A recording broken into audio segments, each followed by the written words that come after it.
Welcome to this evening's paella cooking contest. I've been asked by some very important people to share with you the secrets of my famous Spanish paella. Join me now and you shall be enlightened.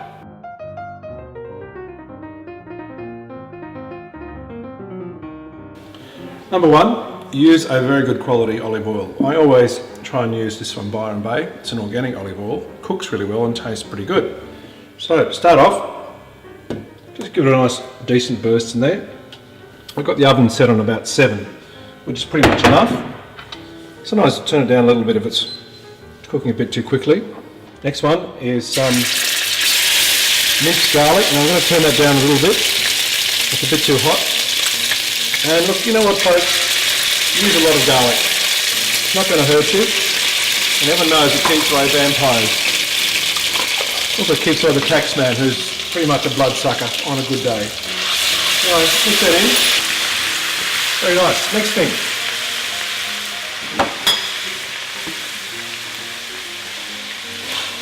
Add some red onion. Mix it in. It's always very important that you have some wine while you're doing this. Very important to look for the heart and for the brain to get it functioning properly. Alright, I'll just cook that for about 5 minutes. Okay, now it's simmered for a few minutes and the smell coming off it is just lovely. So just about 3 or 4 minutes simmer. Then what I do, really important, is to now push those ingredients to the outside of the pan. And you see the olive oil comes back into the middle again. And at this point, add your chocolate zucchini. Simple as that. And just let that cook in the middle. I'm just going to turn up to 7 just to get the heat up just a little bit more. Now I'm just going to let that simmer, just above simmer maybe, not too much more, but just above simmer. Just cook that very lightly, but not too much. Okay, now it's just starting to bubble a little bit now. I'm just going to turn it down just a fraction. Up to you. Just got to keep it just above simmer.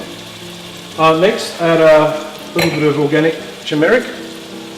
So it's a very unusual taste, but I think it's pretty nice. So look, you can get it from most good stores. Just a bit of colour there. And again, just mix it in. And you can just really smell it come off there when it hits that oil. Alright, ready for the next stage. Now see how I let the oil run back in the middle? That's part of the process. Next thing we're going to add are these lovely organic red peppers.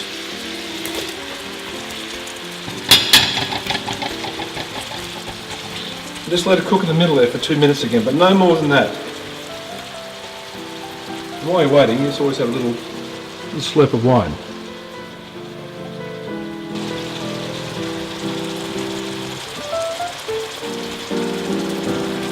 Okay, the red peppers have been simmering just for a minute.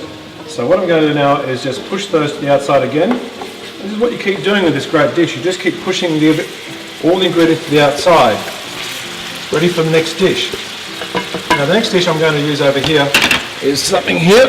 And I'm a pretty big fan of organics. And these are organic chickpeas.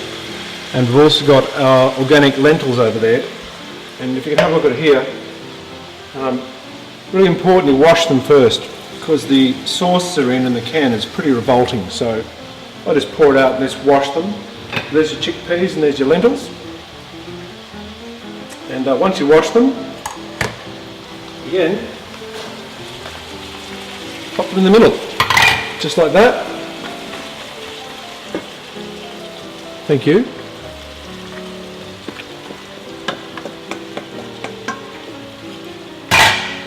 Okay. Once you do it a couple of times, it's really very easy. I'm just going to turn it up just a little bit now, to 7, because there's a fair bit in there. Next thing I like to put in is the Australian wild caught prawns. I don't like farm prawns, I only like the wild caught ones. These are banana prawns from Queensland. Nothing better than Aussie seafood. Here we go. Straight in. And go the prawns. These cook very quickly, so you don't need to really worry about this too long. I just put it in. just for no more than 30 seconds. And that's enough. Again, I'm just going to push these in spaces out to the side. Just like that. And sometimes when the oil is just getting a little bit low, I just add a bit more olive oil.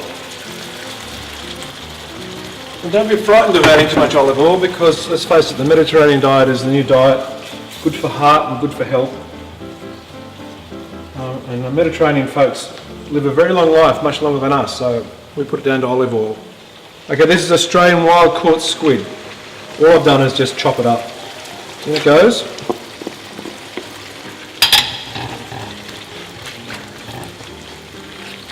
I'm just going to let that sit there for a minute again. That's all I'm doing. The squid's cooking nicely. In goes some organic diced tomatoes. That's all you need. This really just straight in.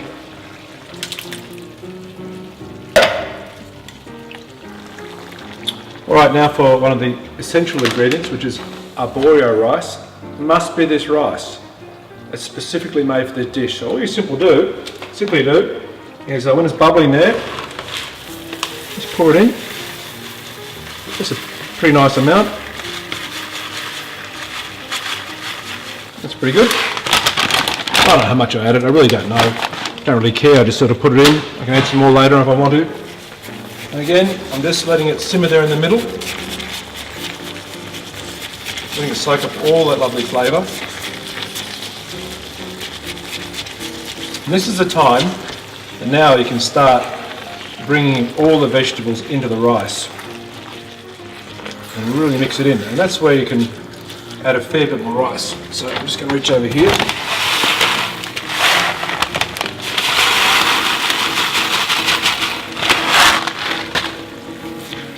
The great thing about this dish is that it'll taste great tonight, but it tastes for some reason even better in the morning when you put it in the fridge and let all the flavours set in the bowl in the fridge. So a couple of days later, it's still probably even as better as when you make it tonight. So that's a great thing about this dish. Now you can see how I've really mixed that rice in really well. I've got those veggies through the whole thing, and this is the place where you've really got to mix it up well. Okay, so that's bubbling on nicely. Now I take the oven, turn it to 180, because part of the secret of this dish is actually baking it afterwards. And here's the secret of it. Now I get some fish stock. It doesn't really matter what you get, whatever's easy to get at the supermarket. Any fish stock will do. And you now have to flood the dish with fish stock. That's how the rice is going to cook. Alright, that's looking pretty good. So I'm just going to let that simmer just for a bit, maybe 1 or 2 minutes. That's all I'm going to do. Before you put it in the oven, I get some Tasmanian salmon, and it really is the best salmon in the whole world. And look, I just simply just throw it in at the last moment. This beautiful salmon. Okay, well look, I can't wait any longer. The oven's heating up. The salmon's just gone in. I'm just going to put it in for about 20 minutes, 25 minutes until it just browns off on the top. So simply just pick it up. And here we go.